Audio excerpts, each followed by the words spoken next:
Hello and welcome back to After Whistle Sports Podcast. I'm again joined by Jonathan, and I just want to start off by saying the last weekend was one of the best college football weekends that I've seen lately.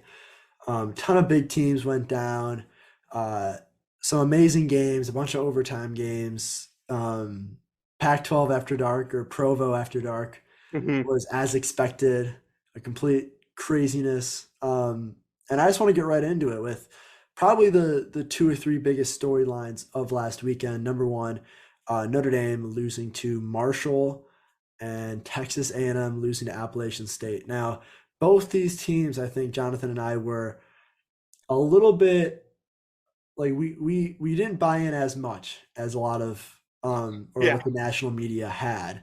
I know for me, I thought Notre Dame really didn't have the outside weapons, and they really just didn't have the overall talent that they usually have for the season. I thought this was going to be a rebuilding season, and I was really surprised to see Notre Dame ranked top five in the first AP poll, and I'm not as surprised that they started the season just like how they ended it last year with a loss in Marcus Freeman's first, second, and third game. But yeah. So Marcus Freeman has still yet to win a game as the coach of Notre Dame. I do think they're going to beat Cal this week, but if they don't, that's trouble. I yeah, hate to Cal say it. Cal's worse than Marshall, by the way.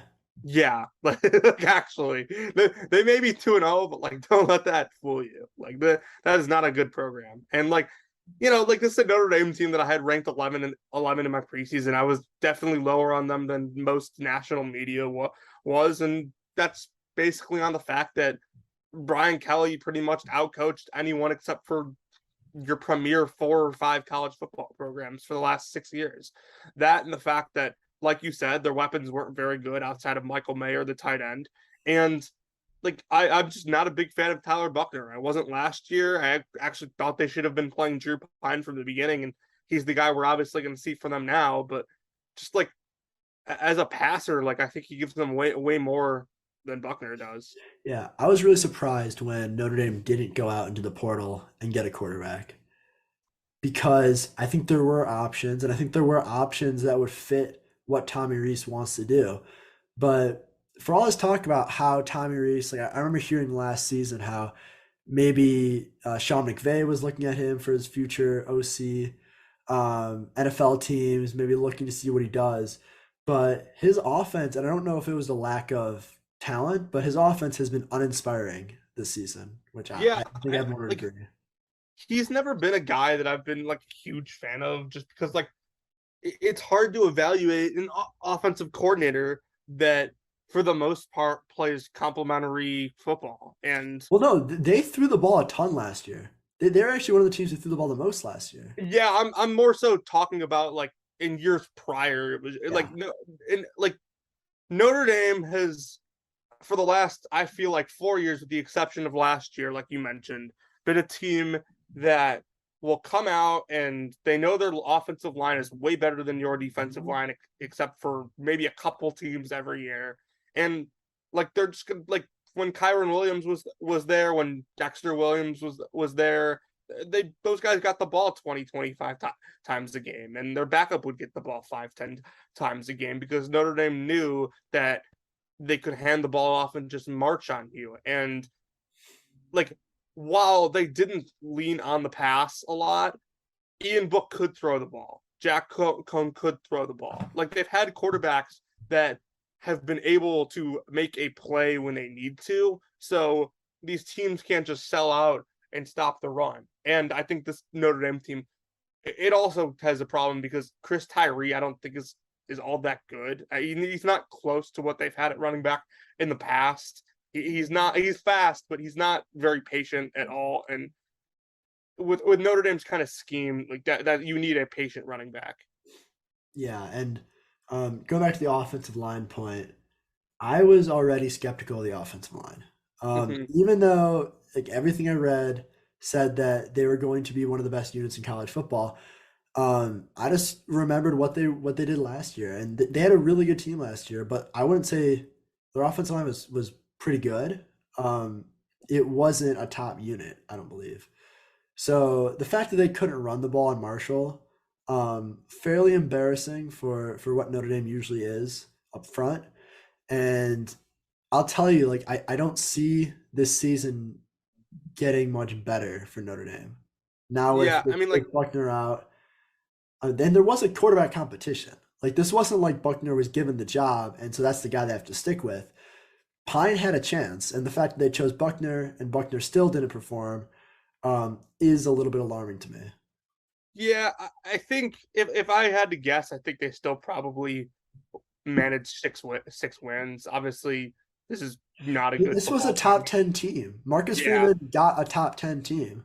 but I think over the course of 2 weeks, like our perceptions completely flips. Like this is not a good football team, and they've But showed my that over. question is they why are they not a good football team? Well, the There's no quarterback. reason like I get it, they're not a top 5 team, they're not a playoff contender, but they are sure good enough to win 8 or 9 games this year. Yeah, I mean, sure, like talent wise, they're good enough, but like it seems that at least with the players that they have on their roster, like because like you go look at college team talent, right? And like Notre Dame's 10th, and you think to yourself, what's wrong? And it's just like well, their development clearly with these classes that are on the field hasn't been as good as in past years. But Like their defense is still good. Look at I'm kind of dancing on this year. Like the person I'm blaming is Tommy Rees because yeah, I mean through 3 games, okay, through the Oklahoma State game last year, through the Ohio State game, and I know it's Ohio State, but they put up 7 points. Okay, through the Marshall game, their offense has been bad, mhm. and and they shouldn't be bad. and I Ohio think State's defense, we saw. I get it, they're better, but they let Jim Knowles do whatever they want for 2 straight games. He's seen that defense before, and we and still saw nothing. I'm just like I'm just, like entire point is that when you have a team with Notre Dame's talent, a top 10 teams and some talent in the country that's performing this bad, multiple things have to go wrong, and one of them, like you said, is play calling and scheming, which Tommy Rees is obviously doing a very poor job of. But the other is development, and clearly these guys haven't developed very far. But that's weird because just a few years ago, this team was back-to-back playoff team. Like, what was the change? Marcus Freeman comes in. Mm-hmm. Like, he Like keeps a lot of the staff. He kept a lot of the staff. Where's like, why is the development taking a hit? maybe it's just like poor scouting on Notre Dame's part from the beginning, and then these players not being as good as they once thought they were. Like, Again, I'm building up to my point here that yeah, the I offense under Brian Kelly was very much so Brian Kelly, and now that Tommy Rees is on his own, this is what we get. yeah, and I mean, like it's like Brian Kelly has coached 2 games at LSU. One of them they didn't play very well, but they still played better than Florida State, and the other they blew out. I believe it was Southern this past weekend. Like I Brian Kelly could have done whatever he wanted in these last 2 weeks, and based on what Notre Dame's done, there is no doubt in my mind that everyone should be calling this guy a top 5 coach in the country. Like it's very clear that there's no like everyone kind of talks about how like there's these certain programs that are really tough academic institutions that because of the way they're run, it's really hard to get certain players, and it's just very hard to coach there and build the program up to be like this national championship contender like they were historically. Notre Dame is one of those programs, and we're clearly seeing right now that what Brian Kelly did at Notre Dame was not easy, and you can't just pull a coach and any coach in the country and have him go do what he did. Yeah, and let's not forget that even under Brian Kelly, Notre Dame didn't really blow out teams. No, It's very like there are many games where even looking at last year, the Florida State game, the Toledo game, there were games where they lost those games. But Brian Kelly was just he's a good game manager. He knows how to win the fourth quarter, and that's what they did. But for the first half of some of these games, I'm like, okay, this is pretty similar to what I've seen from the past in Notre Dame. I just assume in the second half they're going to turn it up, and that never happened.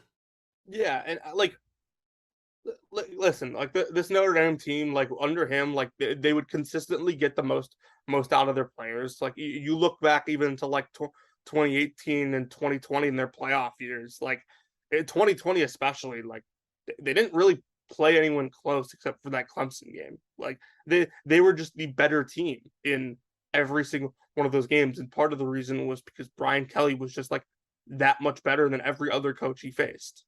Yeah, well, that was the year where they had like the Charmin Ultra Soft schedule. They had like the Oh, 2018 was miserable because they played Michigan opening weekend, and like they played Stanford, who ended up not being very good, who was really yeah, highly ranked at the time. They went at Virginia Tech in that game on ABC, and Virginia yeah. Tech didn't end up being very good.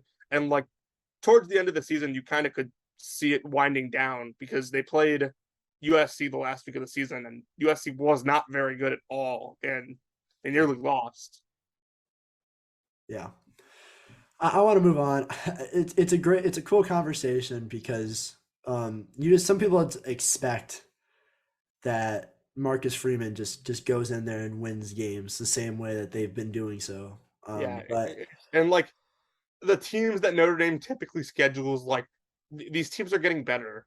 Like the schedule that everyone has called soft for the last 4 years, like or so, like it's getting harder. Like USC is they a still good play team. half their games in the ACC. They still Yeah, play but the worst the Power Five ACC, but conference the ACC as a conference is getting better. compared to, but like they are getting better, but they're not getting better compared to Big Ten, SEC, No, maybe the you're Pac. right. Like and the ACC will never be at the level of those conferences, But at least not I would argue they're not the level of the Big 12 like from what not I've our seen so far generation, this but like year. you can't tell me like you look at like the ACC and it's like, oh, North Carolina, NC State, Wake Forest, like all these programs are having better years than they typically have. I don't believe the North Carolina resurgence here. I've watched them play multiple weeks now, and I have not been impressed. So I think they have a top 5, top 10 offense in the sport, and I think like I think they're gonna win a lot of close games in the ACC because they're just gonna score more than everyone else. Like yeah, that, okay, so like they're gonna score more than like, everyone in the ACC because the ACC is not that good. but yeah, I'm It's like you're using the ACC not being good to prop up one of the few better teams. But if you put North Carolina, if I mean, I guess I was gonna say if you line up if North Carolina with Texas A&M, then then if you might lose. But North Carolina is hosting Notre Dame in 2 weeks. If I put a gun to your head right now and ask you who wins that game, who do you say? Notre Dame.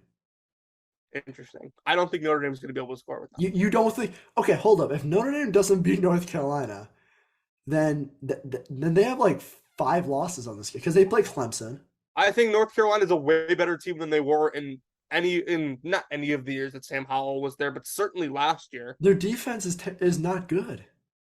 I don't care. They're going to score whatever they want. And we'll talk about this later with our rankings. So I did peep North Carolina in the top Does North 25. Carolina really have a worse defense than Marshall? Well, actually, Marshall was pretty solid. They had like a few picks. Personnel wise, they certainly don't. Marshall wasn't that. Marshall was actually pretty solid. I was very impressed by the way their defense played. Marshall, by the way, is currently the 26th best team according to the AP poll. What? I don't understand that. The AP polls Like, are whole. We can talk about that later because there's some craziness votes going on. yeah, I mean, I texted you like my whole thing earlier about them, but yeah, I'll go into that the whole rant later. Okay, I want to move into. I just want to make sure we have enough time to talk about this game. So Alabama, Texas. I was wrong. I'll admit it. I thought Alabama was going to come out there Welcome, and baby. beat them very badly, and I was wrong. Texas looked functional, which is, I mean, that's a mini win in and of itself. So I'm gonna take a half victory lap on this one yeah, because I remember you were on here saying you're going to hit the Alabama in the yeah, like points. okay, listen. I did bet Alabama minus 20. First of all, I had a god awful week betting college football, and I'm completely changing up the way I do things. But second of all, the concept behind Alabama minus 20 was the fact that I thought Alabama was just way better than everyone else, and clearly that's not the case. But I'll get into more on that in a sec. Texas, on the other hand, is a team that I had in the top 10 in the preseason, and yes, they are a top 10 team. Now, is Hudson Card going to be as good as Quinn Ewers for the next 3 to 4 weeks? No, not a shot. But if Texas can survive with Hudson Card in there until Ewers gets back, I have no doubt in my mind that this team could win the Big 12. Are they going to run the table in the Big 12? Absolutely not. No team wins 9 conference games or 10 conference games, including the conference championship, unless you're a generational team. And Texas is not a generational team. But this is a very good football team. They have one of the elite quarterbacks in college football, and they were never going to be the 90th best defense in the country again. Yeah, I will admit I've been a known enemy of Texas for a little bit, and again, it's not really I don't like Texas. It's just I need to see a team do something differently year in and year out in order for me to think that their expectations should be different. So Mhm. in the Big 12 preview pod, I think I had them as the third or fourth team in the Big 12. Mhm. And I had their under in the win total, and I thought that they were tricking everyone. They were tricking Vegas. I thought this is gonna be crazy because I saw them last year, and I watched the team that was really bad. And I saw what they came in. They got Quinn Ewers. That was a mystery to me. But I will say he played really, really well. And I'm now starting to buy into the hype, the Quinn Ewers hype. I thought he was incredible, which Mhm. sucks now that he's injured, but they can beat anyone with Quinn Ewers. And Yeah, I fully believe that. and like I said, they're not going to run the table because the teams just don't run the table in when you have 9 conference games. Like that, it just doesn't happen. But I will say that just kind of switches up to the Alabama side. Like people need to chill out. Like I went on record and said, and I know you agree with me that Alabama is like a generational team. This could be like the best team ever, kind of thing. Yeah. I Like, will say a note though that I do think Georgia's also a generational team. yeah, yeah, So I think they Georgia's are team's better than last year, which very, I very clearly. And but like the thing is, like with this Alabama team, like they are not the first generational team ever to play a close game. Like 2019 LSU played a close game. They played a close game at Texas that year. That year, like 2018 Clemson, who I personally think is the best team I've ever seen in college football. They played close games against bad teams that year. It's college football. It happens. Like the one of the great things about college football is like these are kids. Like you're going to get a different team week in and week out for the most part. And if you don't, that team's winning the national championship. I like uh, Alabama will be just fine. I don't like what they're doing offensively to an extent. But they will be just fine. They also are yeah, banged up at wide receiver right now, so people need to chill out about receivers dropping balls because they're like that'll be fixed. I agree with the take about teams playing close games because listen, it's very hard to win games on the road no matter what. Okay, it just is. It is. Um, Now going off of kind of my analysis of Alabama is I still think they're very good. I just think that there's a lot of question marks. And honestly, I think Saban's somewhere inside he's happy that this game is closer because he likes to light that fire under his players. He likes to kind of fix things before they lose. And so there are a lot of things to fix. I've been critical of Bill O'Brien since he got there. I'm still critical of Bill O'Brien. Get I Scott Frost in there. what? Get Scott Frost in there. Sorry, we might have to unpack that a little bit later. Talk about Scott Frost. Oh my God, dude. Scott Frost. Watch. Scott Frost goes to Alabama, OC for 1 or 2 years, leaves and takes the whatever. Like, what job does he take? He takes. I'm gonna say Florida State. I'm gonna say Florida State after Mike Norvell. No, Norvell's good. I like him. Fine, fine. You think Norvell's gonna be there in 3 years? Um, like, what do you mean? Like, do I think he's getting fired? You If think Norvell's gonna still be the coach of Florida State in 3 years? if he keeps sitting on transfers like this, yeah. But Okay, then we might have to do like a long-term wager on that. So I don't think if he's gonna last Norvell's three there in years. 3 years, I mean, like He hasn't had a winning season yet. they're a 1.5 point favorite at Louisville this week on a Friday, and I'm like 90% sure that Louisville's winning that game. I don't think he's gonna have a job, dude. I mean, like, I like okay, Norvell too. I've liked Florida State recently. I just if think the way they cycle through coaches, like he's gonna have the time he needs to win. I don't think he's I, gonna do it. I think that with Norvell and like we're getting sidetracked here, but like Yeah. I think with Norvell, if he gets fired, it's because like his recruiting is really not up to Florida State standards right It's now. not though. But He's being out but recruited by Miami. He's being out recruited by everyone. but like he like with Cristobal in there, he's never like going to out recruit Miami. Like that's like I don't think any coach Florida State hires is Is he out. gonna out recruit Billy Napier? 'Cause I don't think so. Cristobal went into California and was stealing USC players for years. Like Cristobal is going to do the same thing in Florida. Is Norvell going to out recruit Billy Napier at Florida? Well, If the answer is no, then he's gone. Okay. I'm not entirely sure that Billy Napier fits the job description, and I said that when Florida hired him. That's not the question I'm asking. The question I'm asking is, will Norvell out recruit Billy Napier at Florida?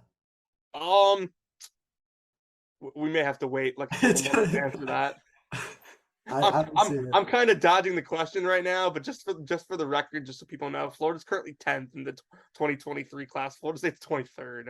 So and that that's been where Florida State was. That's where Florida State is. We got time until signing day, and Florida State is off to a very good start in the 2024 class. But like, I mean, like losing Travis Hunter to Jackson State, like really, like that was terrible. I thought he was gonna get fired just because of that. I thought he was gone as soon as that happened. But like, here's the thing: like, he keeps year in and year out finding these transfers that like are really talented kids. Like Florida State's arguably like best pass rusher right now is a kid from Albany that nobody's heard of until this. I heard of that kid because I want Michigan to get him. Jared Verse. He's one of the best edge rushers in the portal. Yeah, I mean he's ridiculous, and like he's tearing it up at Florida State. Their defensive line that they brought in is really good, by the way. They also got this kid Tatum Bethune from I believe UCF, who's good for them, and like their secondary is full of just talented kids. Like Florida State always recruits pretty well in their secondary. Yeah, that's gonna be Deion Sanders' job in a few years if it's not Scott Frost. I like listen, like the way it seems right now, Florida State should win like 7 or 8 games this year. Like probably leaning towards 8. Like why not though? Why not? Like they don't win 7. They don't. Okay, 8 wins.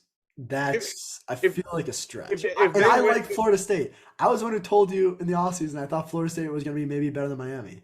I don't like either of those teams. If they win at Louisville this week, you're going to change your mind. Like I've got to see it. I got to see them win games on the road. I'm not talking about no neutral site LSU victory. Like win a true road game, please. That also wasn't a neutral site. I know it was in the Superdome. I get it. No. Florida State had more fans there. Like yeah, no, that's what I'm trying to say. Like win a game on the road. Go to Winston-Salem and win that game. That's all I need to see. Here's the thing. I'm looking at Florida State's schedule right now. They really only have two games the rest of the year that should be gimmies, and that's Georgia Tech at home, and Louisiana at home, and probably Boston College at home too. But like the rest of their schedule is there's a lot of tough road games in there. Okay, we are so far off track. It's pretty absurd. Yeah, I mean, like I like going on tangents now. Okay, let's go back. Let's talk about SEC failure. Appalachian State being Texas A&M. Jimbo Fisher can't buy a new offense. Jimbo Fisher is paying an offensive coordinator $800,000 a year to not call any plays, just to run the Jimbo stuff from 2013. Jimbo Fisher is still not a good football coach, an outstanding recruiter, still not a good football coach. Right. I told you Appalachian State. I was on you the other day. I said, watch out because they're going to be really physical. I took Appalachian State in the points. I didn't know they were going to win, but like Appalachian State's a good team. Yeah. So I have a lot of thoughts about this, and not many are good. First of all, you come in with this like unbelievable freshman recruiting class, and like if they're so good, like why aren't you playing them? Like because they're all on the D line. You don't play freshman D linemen. That's why I kept telling everyone who had Texas A&M ranked that highly. The product they had last year, like sure they beat Alabama, sure they won like 8-4, whatever it was, like. That team last year was not good. That was not a good football team. They were worse than Ole Miss. They were worse than Alabama. They were worse than Arkansas. Like that was not a good Texas A&M football team. And then they come out this year and they bring in all these freshmen and they lose DeMarvin Leal, who was their like easily best defensive player last year and just game record for them. And like people just come out and expect these like results from a freshman class that like we knew wasn't going to get on the field right away. Like, I had this team ranked, I think, let me go back and check this. I think I had him at 18 in the preseason. Yeah, 18. They had absolutely no business ever being a top 10 team. And like it I've got to read. I've got to read something real quick. Texas A&M receiving 13 total team receptions for 97 total team yards, a 7.5 average, no touchdowns, and a long. Okay, this is the longest passing play of that game. 19-yard pass to freshman Evan Stewart. What? What are you bad, doing? What are bad. you doing? Stop, stop, stop. Like someone's gotta get fired for this. Also, like I'm sorry. I know I'm that's on like a not even, very it's like not even like that's not even like a Jimbo Fisher thing. Like they like yes it in 20 is.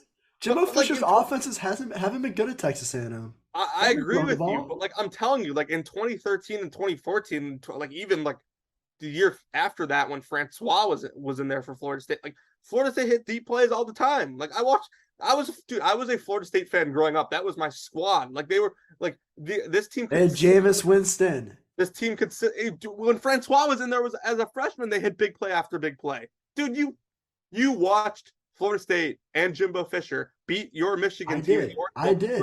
Florida State Dalvin exclusively Cook. That was they Dalvin exclusively Cook. scored on big That was plays. Dalvin Cook. The play action pass. They exclusively scored Dalvin Cook on ran for like 180 yards that game. I will say that in that Michigan game, Jabril Peppers was out, and Jabril Peppers was the Dalvin Cook stopper in that game. And when he was out and they had to play a backup, Michigan just had no chance of stopping. First of all, don't get me started on that game because we still should have won that game. Yeah, I know. Jake I mean, Butt was there's a whole Jake Butt tore his ACL in the second quarter. Like I was there. Like I saw the whole thing. But Dalvin Cook, you can't tell me. And Michigan had a very good secondary last year. They had Jordan Lewis, Channing Stribling. They had NFL players there.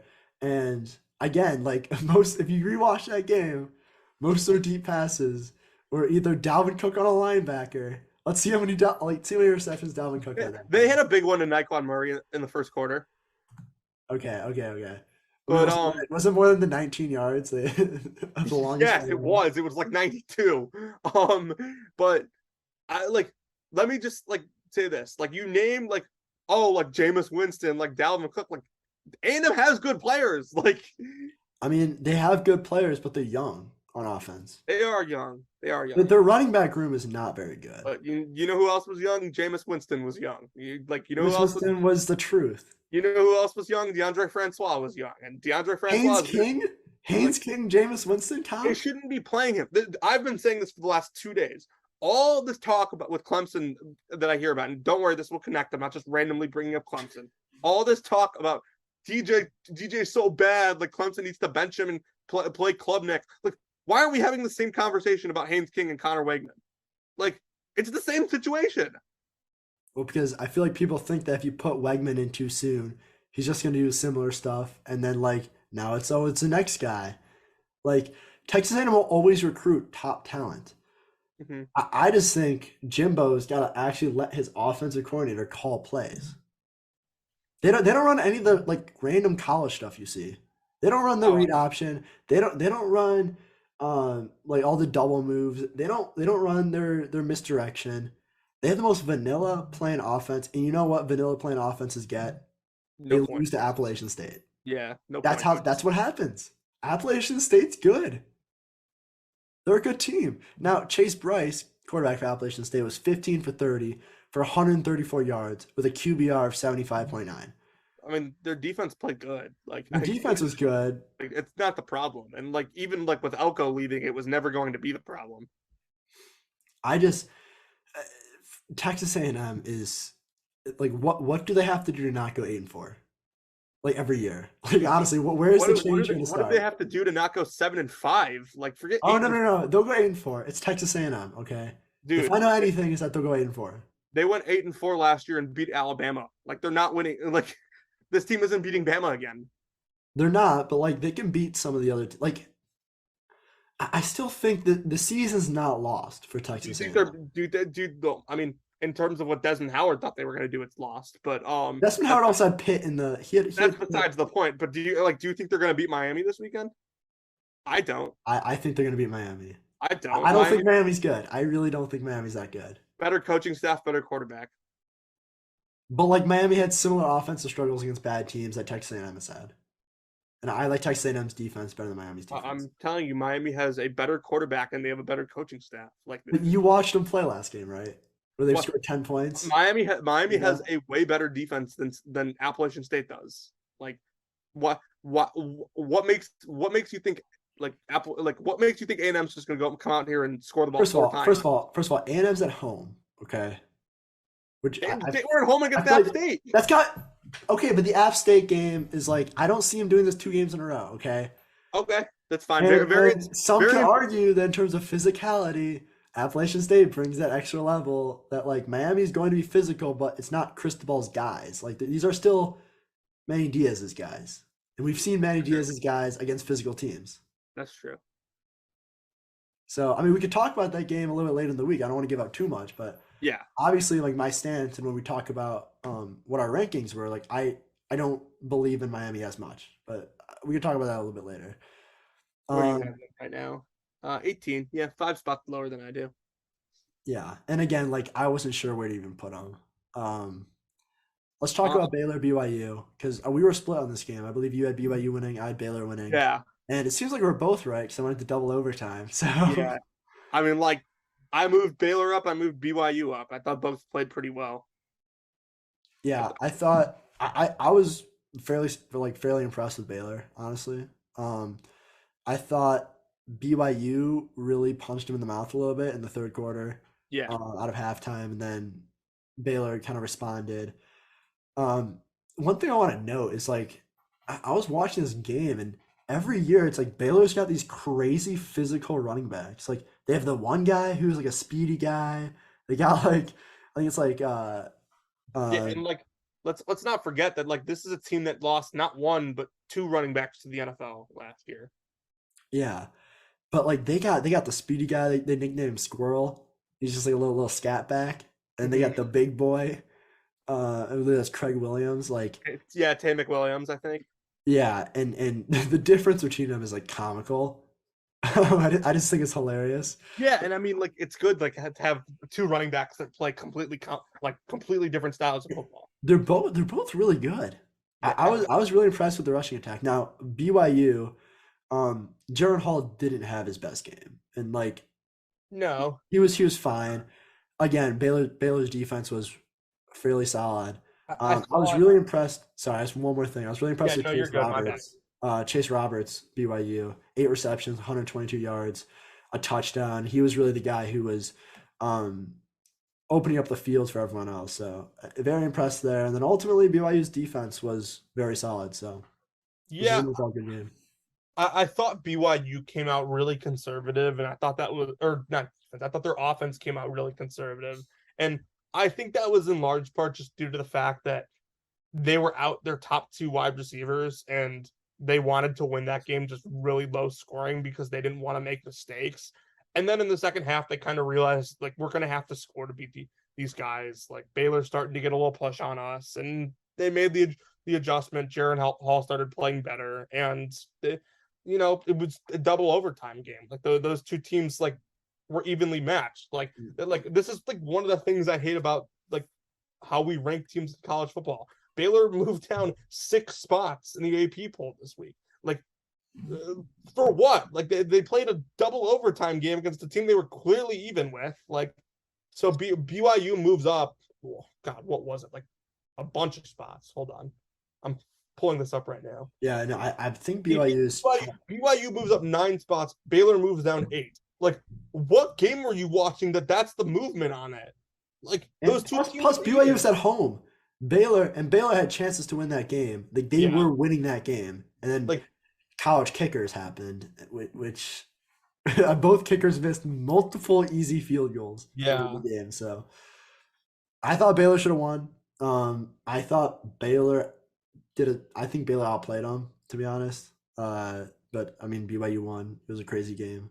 It doesn't change the way I feel about Baylor. They're still my pick. Oh, they're still really good, and they're going to win a lot of games. Like Baylor's a team that we've gotten to the point where they're just going to like they're just going to develop. Like this is a team that's going to come out every year. You're never going to hear about their players because they're not going to be very highly recruited. But Aranda's going to come out. He's going to develop his talent well, and they're going to come out and win 8-9 games every single year. Yeah, I want to go talk real quick because I feel like we're gonna hit on what happened this week with our rankings. So I feel like we should switch to do that in a little bit. Mhm. We'll just start. Let's just do maybe like 5 teams at a time and just kind of like talk about why we rank teams where they are compared to the AP poll, compared to some other rankings, and then what we saw this week that helped us make that choice. So I'll go right out and say that I have Georgia at 1. They're the same team I had at 1 last week. They are the best team in college football right now. I feel fairly confident about that. Mhm. Alabama at 2. I'm not ready to move anyone up over Alabama. Everyone talked about how Alabama just barely beat Texas, but don't talk about how Ohio State only beat Notre Dame by a touchdown. Mhm.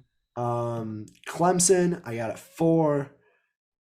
There's no reason for I don't move teams down to move teams down. Like I feel like if I felt the same way about them a week ago, and they don't lose and they show up, like there's no reason for you to move them down. So Mhm.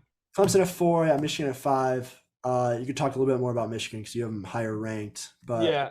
So I want to touch on something real quick that you said.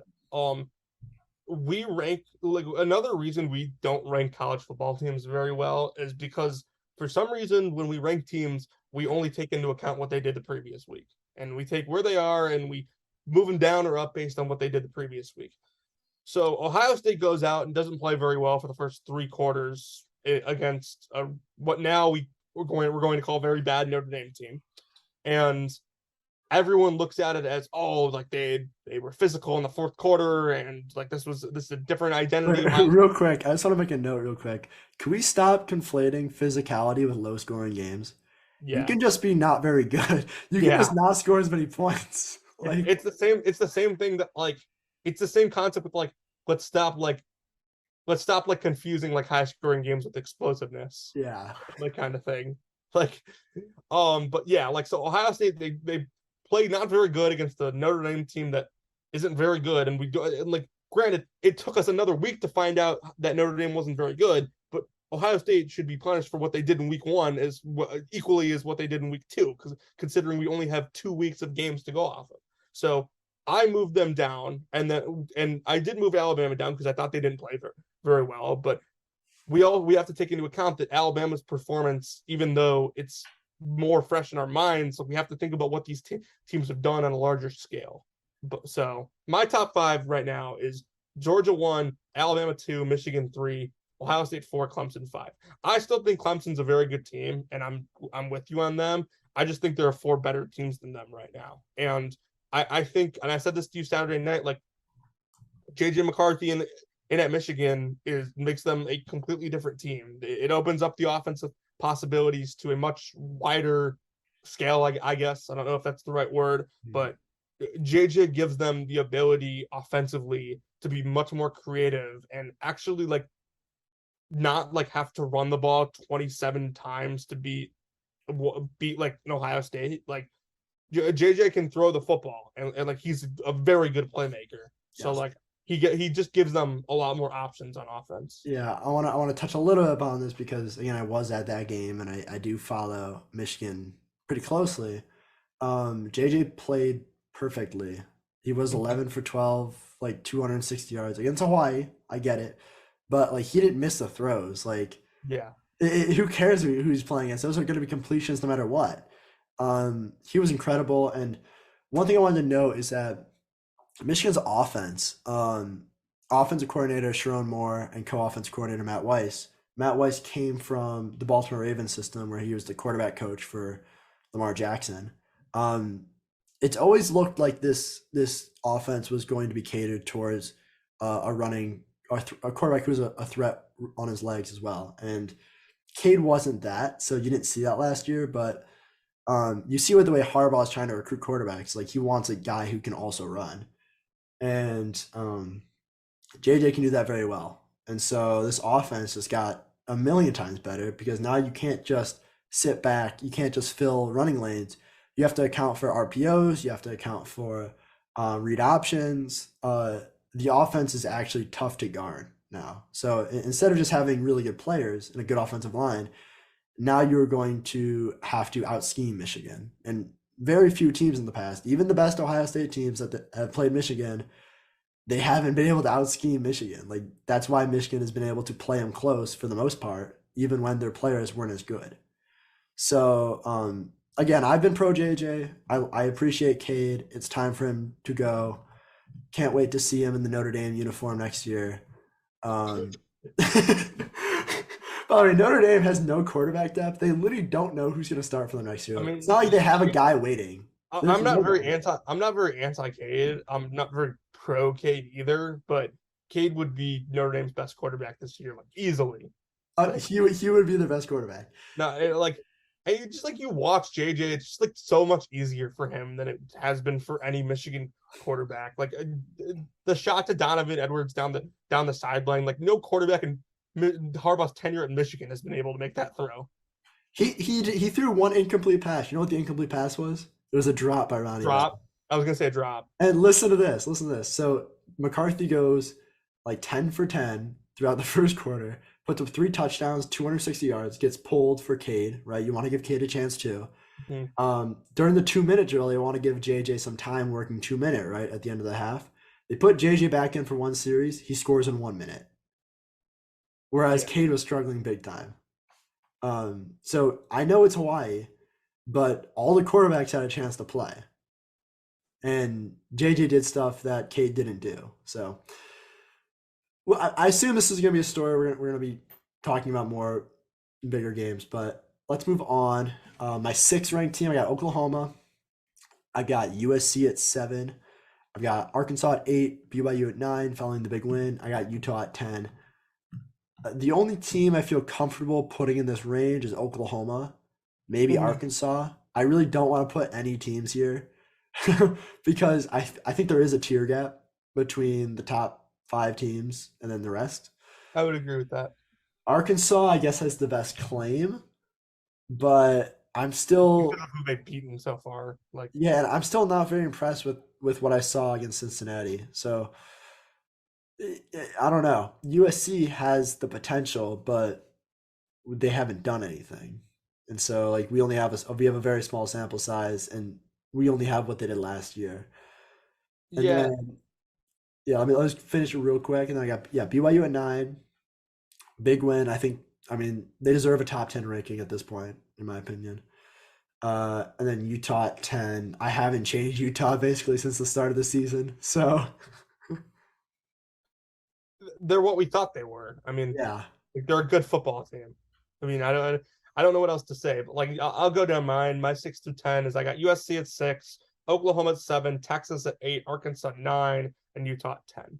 And like just the reason I really have USC above Oklahoma right now is more of like I've seen like a defining like trait in USC, and that is basically like I don't think there are many teams on their schedule that are going to even be able to like slow them down. Like Utah will to an extent, but like this USC offense right now is like it's very Lincoln Riley Baker Mayfield-esque, and I think Caleb Williams might be better than any of the quarterbacks he had in terms of talent. Sorry. We better than Kyler. Yeah, in terms of like arm talent. Kyler was really good. We can't forget how good Kyler was that year. Kyler was fantastic. And like, I mean, he probably does more with his legs for that Oklahoma team than. I agree. Williams is probably the 3rd best quarterback in college football. Yeah, and like, and we might turn around next year and realize that he at this moment is like the best pure prospect of any quarterback playing college football right now. But like it's kind of the same mentality that Lincoln Riley had at Oklahoma, like in those that 2017 to 2019 gap. It's like who in the Pac-12 is scoring with them, and like I don't think anybody right now. Yeah, I don't think anyone's gonna score with them. I just think that we're gonna get games where USC goes on the road. Oh, they'll lose. They'll absolutely. They're gonna lose. And it'll I probably still like listen. I still like UCLA a lot, and I've been pretty outspoken. UCLA is a good team. Like yeah, I was super high on them last year before they broke out. Yeah, Jack's been kind of on my case about UCLA. Does he not think they're good? No, he thinks they're really good, and I Okay. I mean I think their roster is good enough. Chip Kelly's a whole nother story, but Yeah, I mean, he's kind of gotten back to running what he was at Oregon, but like he just like he like simply like doesn't have like the players who did at Oregon, like especially not on defense. yep. Let's go back to these rankings, and I feel like 11 through 15 is a really interesting range. I have Texas there. Um, Again, I didn't penalize Texas for losing, but I also didn't overly adjust for the close game they played. Um, Mhm. I feel like that's pretty fair. Baylor at 12, I didn't really move them. I think I moved them down a few spots from last week. I thought they played pretty well. I thought they played well enough to win on the road. I Mhm. got Tennessee at 13. I don't want to put this team there, but I don't want to put any team here because I'm not gonna put Penn State there, who I've ranked at 15. I'm not gonna put Kentucky higher than Tennessee, ranked 14 after their win against Florida. Very interesting range here. Um, not I don't think any of these teams are like contenders to win their conference. So at this point, it's just ranking teams. Yeah, I mean, it's just who you think the best team is at this point. Like my 11 through 15, and I know you disagree with my 11. I have Minnesota at 11, 12, I like 12 Minnesota. BYU, Yeah. 13 Miami, 14 Baylor, 15 Tennessee. So tell me exactly why you don't like Minnesota because I think they have one No, of the no, best. no, no, no, no. I'm okay actually. I'll restate it. I'm okay ranking Minnesota over Miami. Okay, but I, I mean, I I'm assuming you're not a fan of Minnesota at 11, considering you don't have them ranked. again, like I need to see the Big Ten West win some more games. I need to see Minnesota. They've been good. And I know, like according to the like the analytics, they have like the number one, like the best scoring offense right now in college I mean, football. their defense has been great, but they've also played two They nobodies. they haven't played anyone. I like their team a lot, and I feel like their offensive line is one of the Like better units. It's more I had underrated. them ranked really high in the preseason, and they've done nothing to show me that they should move down. And that's fair. But like I didn't have them ranked highly in my preseason, so I don't like I can't see a reason to move them up. They have a big Like game against Michigan State coming up in a few yeah, weeks. I mean We'll they're see. a 4 touchdown favorite against Colorado this week, and then Michigan State in East Lansing week 4. I think they're gonna win in East Lansing in 2 weeks. I think Michigan State is losing to Washington this week. Forget losing. I mean they're a dog in that game.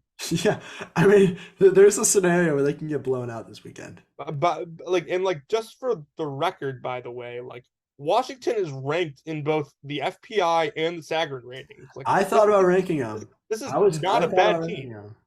No, and So I've liked Washington. Again, yeah, I mean like they give got them some a Pac-12 consideration for me. overview. I thought they were good. I thought they were going to be a really good team. I was clowned all summer for saying Washington was going to be good.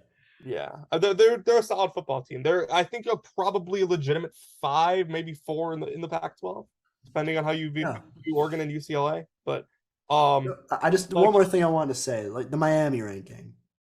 What is that? What is that based off of? it's based off the fact that they have a lot of talent and I think their quarterback's really good. Like I think if you thought what I did of Tyler Van Dyke, you would be as high on them as I I'm that might be the problem. Might be I'm just not high on Tyler Van Dyke. am. I think that's I've probably never been high on him because I've seen him get outplayed by worse quarterbacks. like I mean, like, is it so absurd to say that like the 13th best team and according to college team talent is the 13th best team in the country? Like, I have them like right where they should be according to It, talent. it's not absurd, but like the college team talent is an interesting statistic to use. But I think you have to look at where the talent's like allocated. Like Like in terms of like class and position. yeah, like that's kind of what I'm Okay. looking at. And again, I'm not gonna pretend like I know all of the like talent on this team. I'm just going based off of what I've seen lately, which is that Miami's good, but they haven't shown me enough to move them up to that level yet.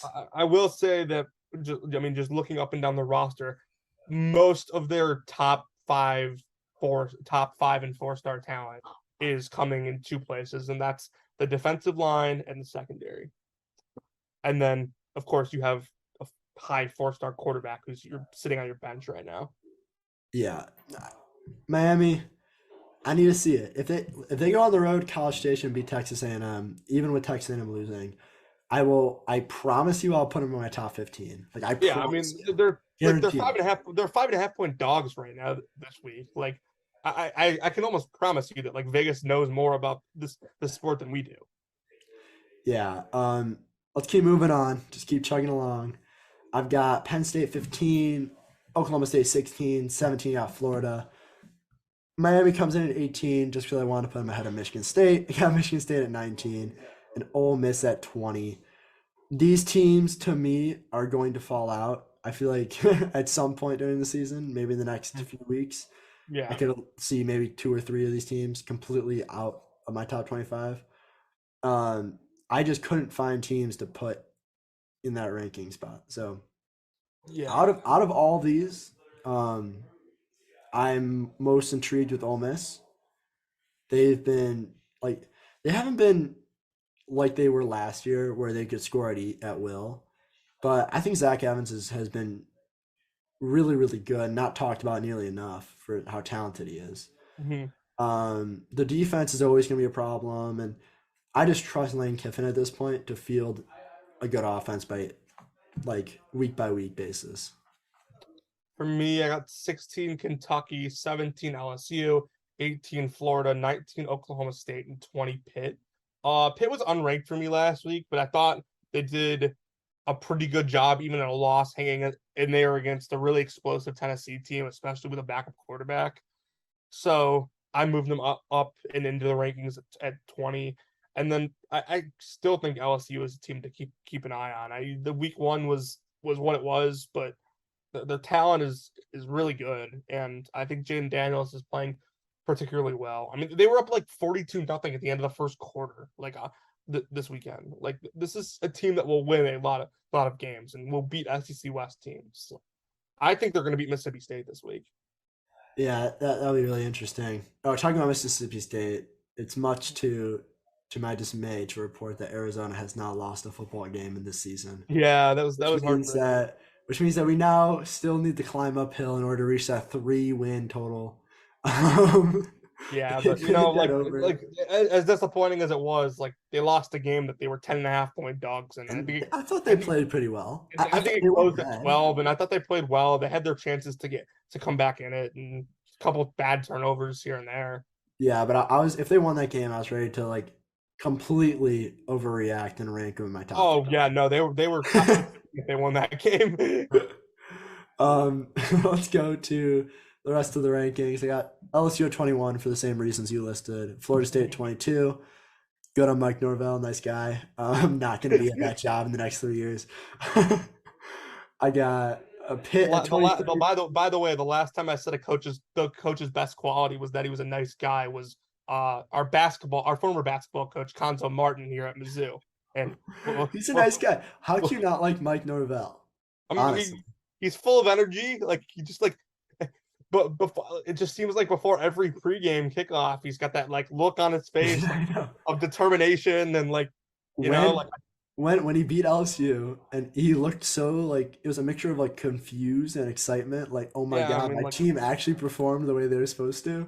they Um, blocked they blocked the extra point and like Florida State may have just like taken the national championship trophy and yeah. ran like My favorite Mike Norvell story was when they lost to Boise State, and he said that the reason why they lost was because they didn't have the right water. Do you remember that? They weren't hydrated enough. was that 20 that was That was him his that was first year. That was his first 2019 year. that was his first game. They were up like 20 at the half and They Hank went to Bachmeier came Boise. back on him. Yeah, and Yeah, they said that the hydration wasn't good enough. that game got moved from Tallahassee to Jacksonville because it was so Oh hot. yeah, I remember Or that. maybe I have it flipped around. I think it got moved from Jacksonville to Tallahassee. Yeah. Oh my God. I just remember that game. They asked him like, "What were you guys preparing for?" And they're like, "We like went to a dome and cranked up all like the heat in the dome, and they like tried to mimic it, and they lost that game, and that was hilarious." But But like to be fair to Mike Norvell, and like we've talked about him in Florida State way too much on the show, but like to be fair to him, like what Willie Taggart did to Florida State in a year and a half can like never be replicated by any college coach, even if they tried. Scott Like Frost. Scott Frost did not have Nebraska that far back that Willie Taggart had them.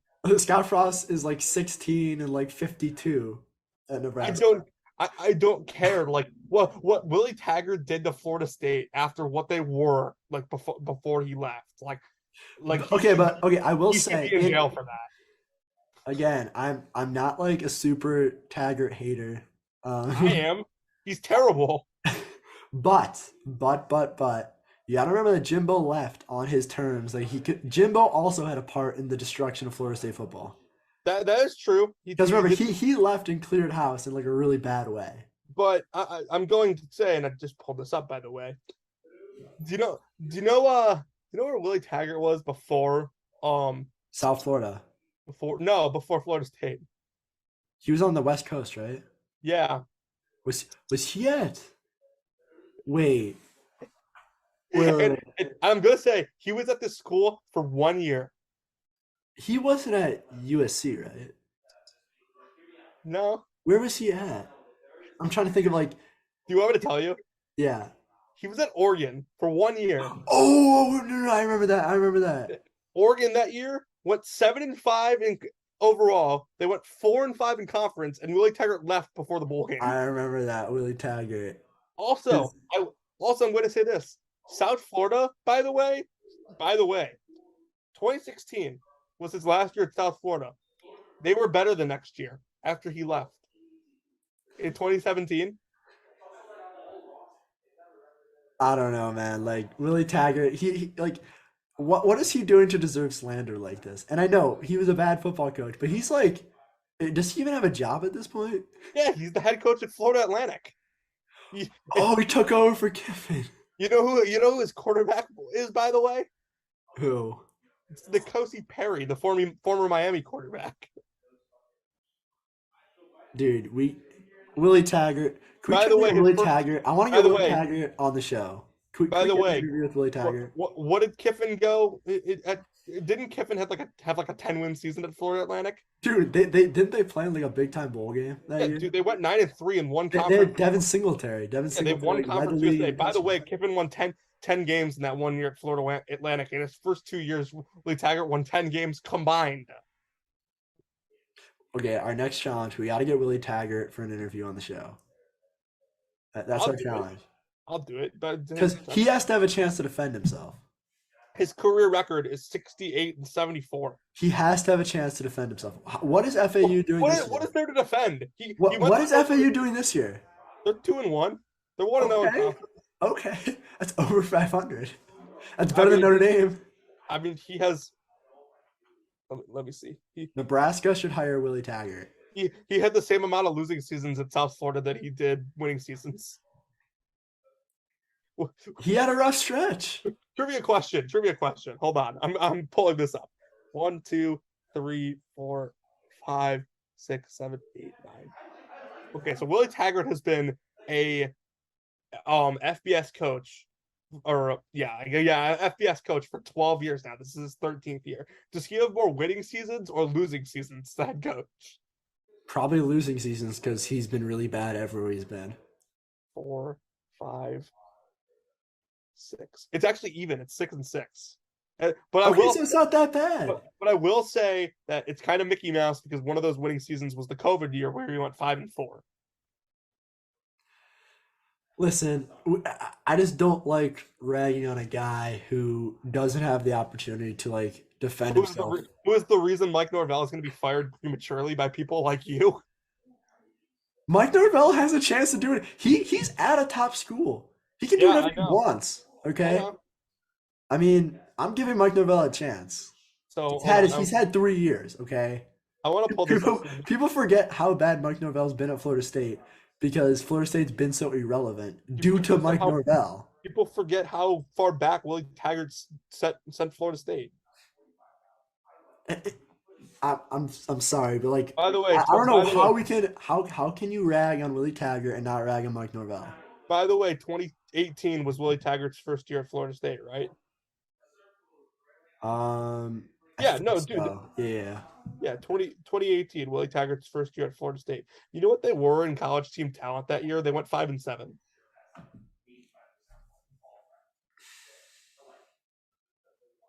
This seems like a Florida State problem. By the way, that year they were fifth. And okay, but by the way, just because this is really funny to put this into context. So he got fired the next year, like 3/4 of the way through the year, right?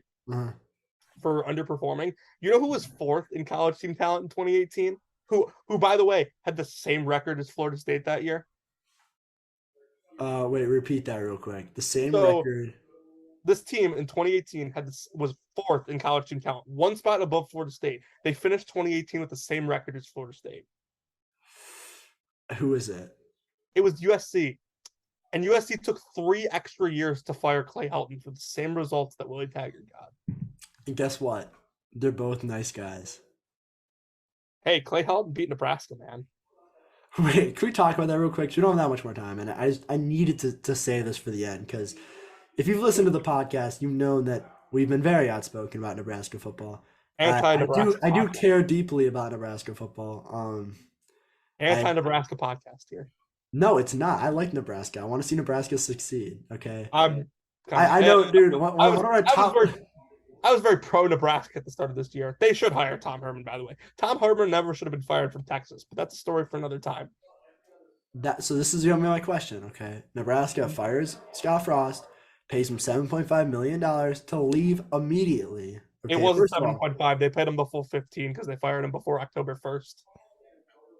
Dude, first of all, how do you get fired on your off day? Like, you got fired on a Sunday, right? Yeah. He's not even in work on Sunday. No. Not practice. There's nothing going on. It's an empty day. I mean, they were sick of him. He had won what, like 16 games. Yeah, his whole thing in many years with the Big Ten West was bad. Not a top 4 division in football. Listen, Scott Frost was at Nebraska 2 of the years Pat Fitzgerald won the division. So, who is your pick for the next Nebraska head coach? Are you asking like who is my pick if I was the AD? Give me the pick if you're the AD, and then give me the realistic choice. If I'm the AD, I mean, how is Urban Meyer not your first call? But like that's not realistic. So like that's obviously not my pick. I've said since the beginning of the season, or actually since the Northwestern game, that the realistic option should be Mark Stoops. Like Kentucky is not a historically good program. They're regionally in the same location that Kentucky is, and Mark Stoops could come to Nebraska, run the same style he's running at Kentucky, and win football games.